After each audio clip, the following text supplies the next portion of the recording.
Sewu kalepatanipun ingkang rayi tadah wadana sinuwun. Menawi kula wantun cumalena sowan ngabiyantara ngersa paduka. Estunipun sampun sawetawis anggen kula midhangetaken pangandikanipun paduka Gusti kula ingkang sinuwuning ngamarta kelawan sangganing para kadang.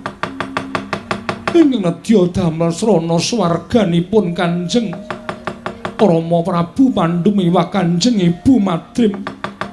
Bombong ing raos ingkang tanpa pepindhan nanging sareng rawuhipun Sang Hyang Kaneka Putra.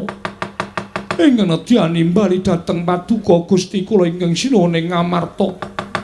Malah sak mangke wang kula naroda sampun kondur wonten ing Suralaya sinambi sareng kaliyan lampahipun kadang kula sekawan pun Werkudara Janaka miwah kembar. Pangraos kula tumunten tumlawung. Pangraos kula tumunten sakit krana kula menggalihaken dhateng kawontenan paduka Gusti kula Sang Nata. Apa ta sababe dene mengkono aturing siadi mesti kemawon sedaya sami prisa.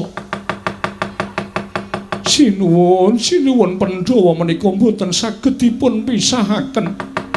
Embanipun antiga sak petarangan pecah setunggal sedaya badhe bela.